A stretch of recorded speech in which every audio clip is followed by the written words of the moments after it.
सतगुरु की भक्ति के बिना जिंदगी का हर रंग फीका है, लेकिन ये भक्ति मिलती उन्हीं को है जिन पर परमपिता परमात्मा की असीम अनुकंपा होती है।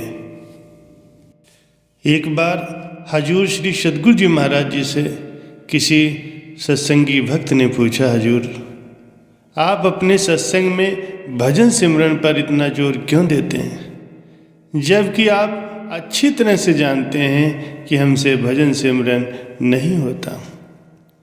तो हजूर महाराज जी ने फरमाया, मैं अच्छी तरह से जानता हूँ, इसीलिए तो बार बार कहता हूँ कि भजन सिमरन करो, भजन सिमरन करो।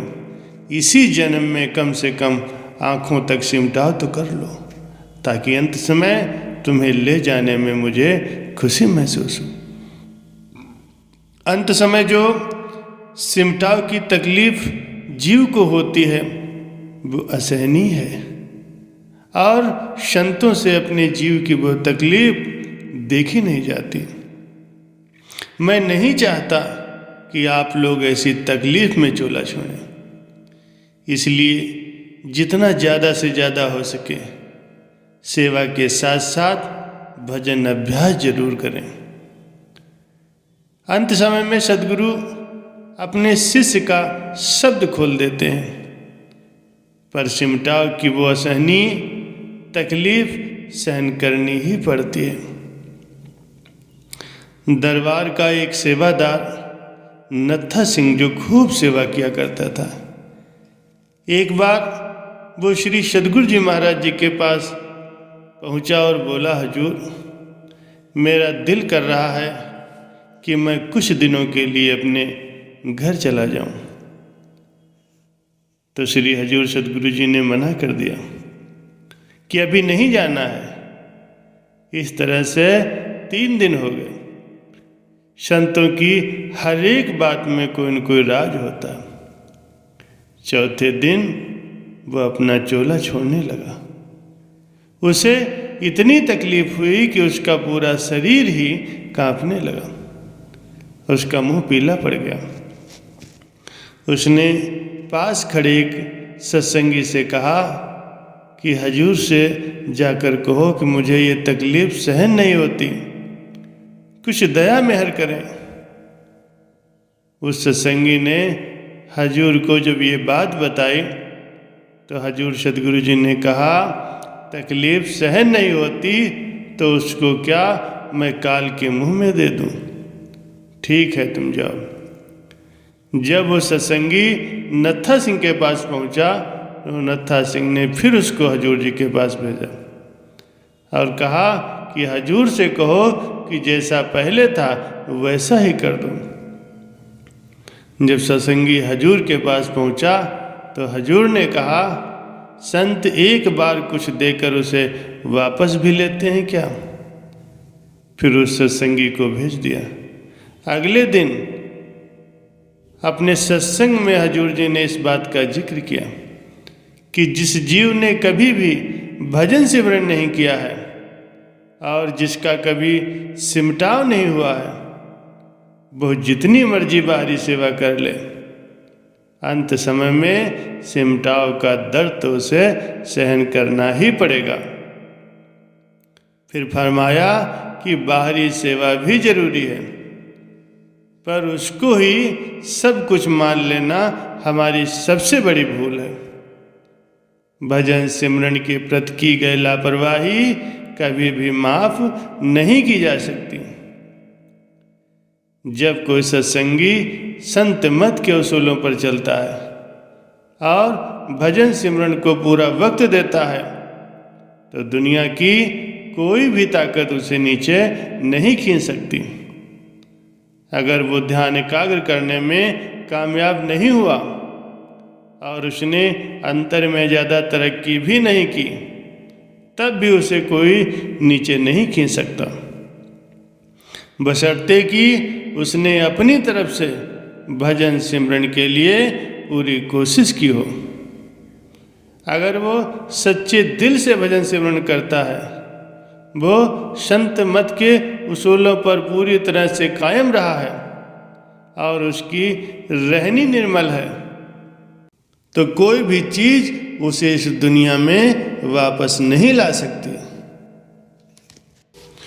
तड़प कर देखो सतगुरु की चाहत में, पता चलेगा कि इंतजार क्या होता है। यूं ही मिल जाए बिन तड़पे सतगुरु का दीदार, तो कैसे पता चले कि प्रेम क्या होता है। प्यारे सज्जनों, बीबी राबा बसरी ईरान की एक मशहूर संत हुई हैं। एक दफ़ा वो अपनी कुटिया में 6 दिनों तक लगातार भजन में बैठी रही। बगल वाला पड़ोसी उन पर तरस खाकर उसे एक मीठे ठंडे शरबत का गिलास उनके पास रख गया कि बेचारी उठेंगी तो शरबत पिएंगी।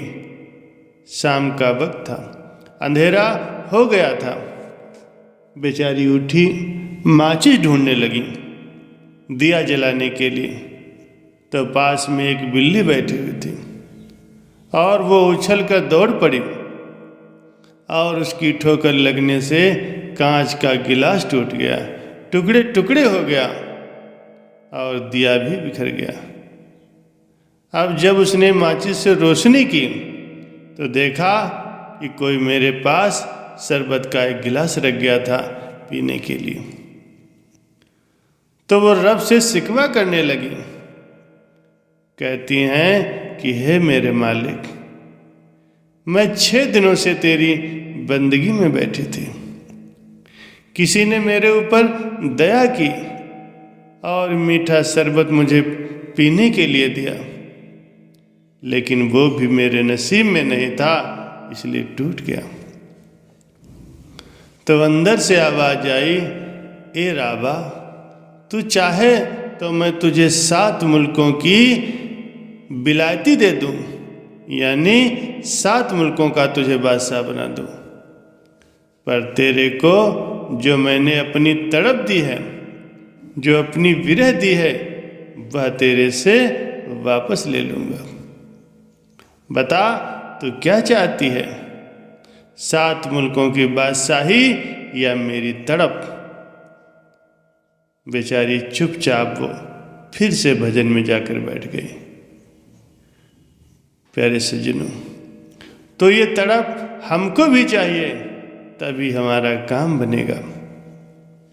जब तक हम सद्गुरु की तड़प नहीं रखेंगे, भजन में हमारी तरक्की नहीं हो सकती। क्योंकि अगर हम किसी के लिए तड़पते हैं तो वो भी हमारी तरफ देखता है। जब तक हमारा ख्याल दुनिया की तरफ है, तब तक वो भी हमसे अनजान बना बैठा है।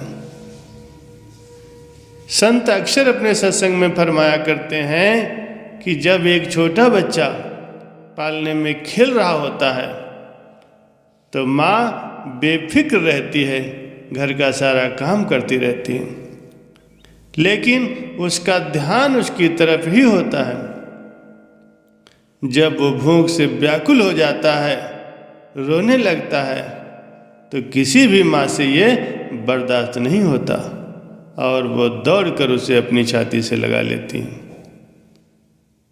हे मेरे प्यारे सद्गुरु, हमें भी वो अपनी तड़प बख्शे, ताकि सारी दुनिया से हमारा ध्यान हट जाए और तुम्हारे भजन सिमरन में हम एकाग्र मन से लग सकें। मुझ पर दया कर मेरे सद्गुरु, मुझ पर दया कर।